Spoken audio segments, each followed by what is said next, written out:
Hello friends, recruitment update official চ্যানেলে তোমাদেরকে welcome. আজকে তোমাদের জন্য ওয়েস্ট বেঙ্গল স্কুল সার্ভিস কমিশনের সব থেকে বড় নিয়োগের রিক্রুটমেন্ট নিয়ে চলে এসেছি।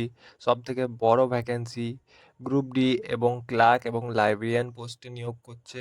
যোগ্যতা কী আছে, কোয়ালিফিকেশান কী আছে, চ্যানেলটিকে সাবস্ক্রাইব করে নাও, তারপরে তোমাদেরকে সম্পূর্ণ জানিয়ে দেওয়া হচ্ছে। ওয়েস্ট বেঙ্গল অবশেষে প্রতীক্ষার অবসান। পশ্চিমবঙ্গ স্কুল সার্ভিস কমিশনের দ্বারা স্কুলগুলিতে non teaching staff group C এবং গ্রুপ ডি লাইব্রেরিয়ান পদের নতুন নিয়মাবলী গ্যাজেট বিজ্ঞপ্তি প্রকাশিত হয়েছে। 4 আগস্ট 2025 তারিখে ওয়েস্ট বেঙ্গল স্কুল সার্ভিস কমিশনের অ্যাপয়েন্টমেন্ট নন টিচিং স্টাফ নামে একটি বিজ্ঞপ্তি প্রকাশিত হয়েছে। এই নিয়মাবলী রাজ্যের প্রার্থীদের জন্য বড় সুযোগ। আসুন জেনে নেওয়া যাক কোয়ালিফিকেশন। লাইব্রেরিয়ান পোস্টের জন্য তোমাদের bachelor degree general science, arts and commerce যদি থাকে তো অ্যাপ্লাই করতে পারবেন। মিনিমাম 20 বছর বয়স হলে আবেদন করতে পারবেন। ক্লার্কের পোস্টের ক্ষেত্রে তোমাদের যোগ্যতা লাগছে মাধ্যমিক পাস হলে তোমরা আবেদন করতে পারবেন। 18 থেকে তোমাদের যদি বয়স হয়ে থাকে 40-এর মধ্যে তো অ্যাপ্লাই করতে পারবে। গ্রুপ ডি এর জন্য তোমাদের যে কোয়ালিফিকেশান থাকছে, ন্যূনতম 8 পাস করলে তোমরা আবেদন করতে পারবে। 18 থেকে 40 বছর বয়স যদি হয়ে থাকে তো আবেদন করতে পারবে।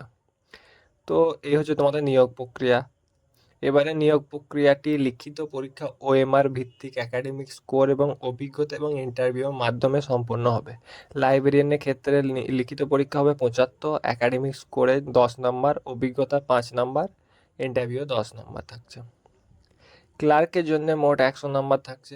লিখিত পরীক্ষার ওএমআরে 60 নম্বর, একাডেমিক যোগ্যতায় 10 নম্বর, অভিজ্ঞতায় 5 নম্বর, ইন্টারভিউ এবং টাইপিং কম্পিউটার জ্ঞান সহ 25 নম্বরে থাকছে।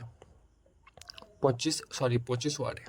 গ্রুপ ডি এর ক্ষেত্রে 50 নম্বর, লিখিত পরীক্ষা ওএমআরে 40 নম্বর, অভিজ্ঞতায় 5 নম্বর, ইন্টারভিউ 5 নম্বর।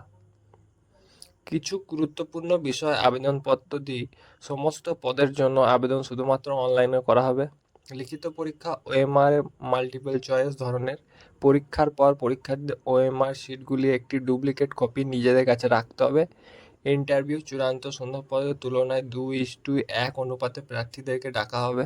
ইন্টারভিউতে অংশগ্রহণকারী বাধ্যতামূলক। প্যানেলের মেয়াদ প্রকাশিত। ওয়েটিং লিস্টের মেয়াদ হবে প্রথম কাউন্সিলিংয়ের দিনের 1 বছর, যা রাজ্য সরকারের অনুমোদিত। যোগ্য প্রার্থীদের উচিত থেকেই প্রস্তুতি শুরু করে দেওয়া উচিত। কমিশনের ওয়েবসাইটে নজর রাখা। তো এটা খুব বড় অপরচুনিটি, অনেক চাকরি প্রার্থীদের জন্য এই ভ্যাকেন্সির জন্য ওয়েট করেছিল। তো এই ধরনের আপডেটের জন্য চ্যানেলটিকে সাবস্ক্রাইব করুন, রিক্রুটমেন্ট আপডেট অফিসিয়াল।